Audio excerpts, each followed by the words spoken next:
quina previsió hi ha, si una mica com està, perquè, bueno, verdaderament, jo no sé si suposo que heu anat més una vegada caminant, però és un perill.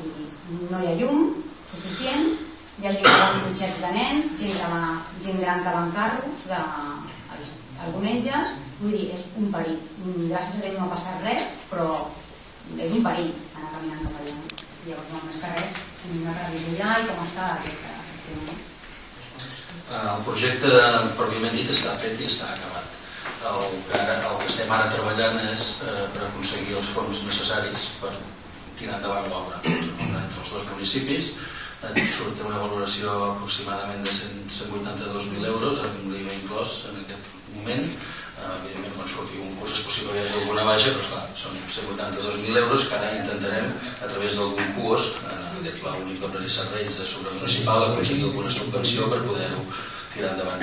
Posar una data no la podem posar perquè no depèn només de nosaltres, sí que la nostra feina ja és feta, està tot fet, ja hem parlat amb els veïns amb els quals han de patir les expropiacions, hem arribat ja a acords amb tothom i ara estem a l'espera d'aquesta convocatòria per veure què podem aconseguir per saber si avancem obres o no estan en aquest moment.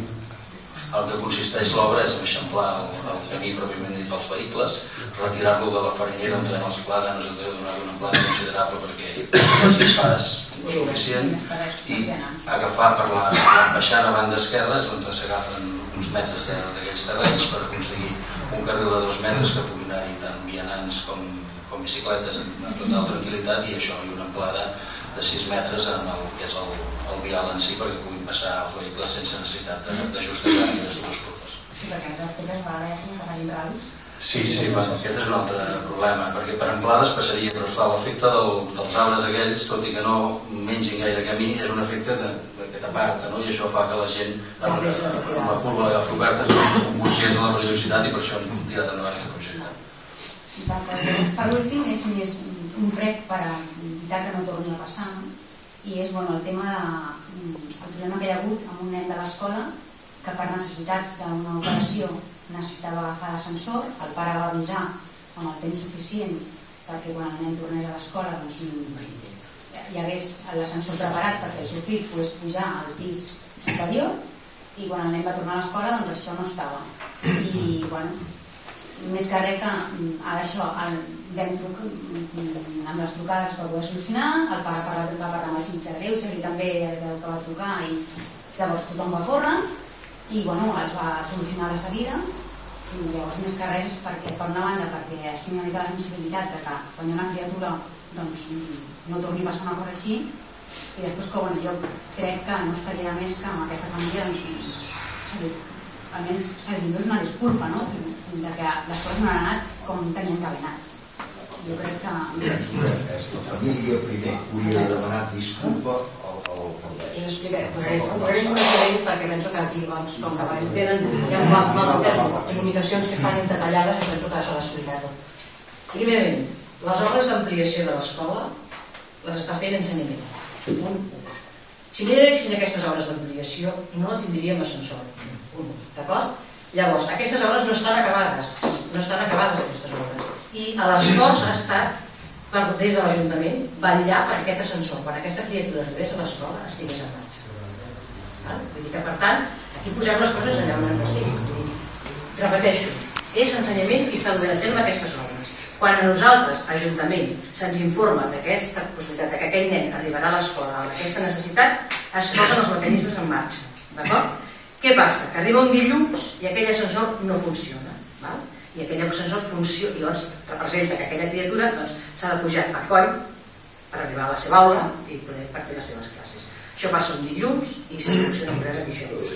Vull entendre que per part de l'Ajuntament, si aquell ascensor no estigués posat, no sé què hagués passat en aquella escola. M'explico? Vull dir que a vegades això també ho hem de tenir en compte. Ara, tu què fas?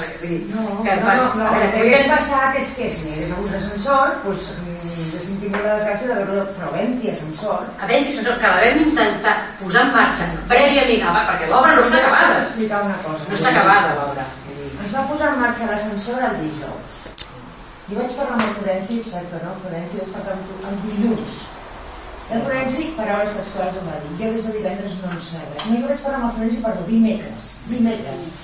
I ell em va dir, jo des de divendres que no en sé res. Doncs et comunico que la línia telefònica està posada des de dilluns en l'ascensor. O sigui, que dilluns, dimarts i dimecres hagués pogut funcionar l'ascensor. El que vol un permís més, em sembla, d'indústria per poder posar en Havia de marxa. passar a indústria. Un cop posat el telèfon, ha de passar a indústria en l'hoquei per engegar. I llavors, lligat una mica amb el que deia els pares, jo vaig intentar posar-me en contacte, el Florenci va fer les diferents trucades també a la família, i jo vaig rebre un correu electrònic al qual em vaig adreçar al pare perquè poguéssim veure i parlar tranquil·lament. La resposta del pare ha sigut una negativa de poder venir a parlar amb mi. Jo estic a disposició perquè quan ell vulgui ens podem assentar al despatx. I així ho vaig fer. El vaig respondre personalment perquè jo vaig rebre un correu d'ell i jo el vaig respondre.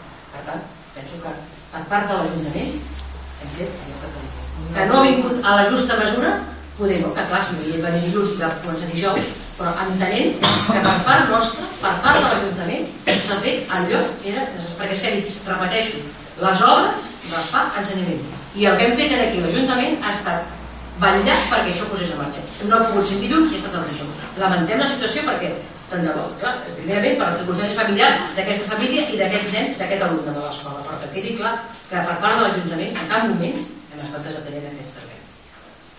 L'endemà que per part de l'escola se'ns demana la possibilitat d'aquesta, això era el mes de desembre, no em faig dir quin dia, perquè per més que hi hagi algú que digui que això seria des del maig, nosaltres no ho sabíem des del maig passat. Jo no ho sabia. Si algú sabia, nosaltres no. Nosaltres ens va comunicar al desembre, des del mateix dia, l'endemà, per ser exactes, que sol·licita la línia telefònica i no ens l'instal·len fins a aquest dilluns que havia d'estar funcionant. Nosaltres n'hi hem fet hem fet les sol·licituds, hem fet els contractes amb l'empresa de manteniment, hem accelerat-ho tot. I el dilluns, quan es va col·locar la línia telefònica, veu ja telefonar a indústria perquè anéssim a posar l'ascensor en marxa? L'empresa, Orona, que és l'empresa que ho porta, que nosaltres comuniquem. Havien de venir a l'escola a posar l'ascensor en marxa? O ja es podia posar en marxa i havien de venir a revisar-lo més endavant? Ha de venir, t'han de donar l'hoquei perquè el posis en marxa. I si no, no el pots engegar? Sota la teva responsabilitat, esclar, això tampoc és. Perquè aquell ascensor hi podia anar-hi, aquest nen no hi podia anar-hi tothom, no pots engegar-ho. A casa teva podries fer de més de menys. És que no ho sé, pregunto. El mes de desembre, no em vaig dir el dia perquè de memòria no me'n recordo.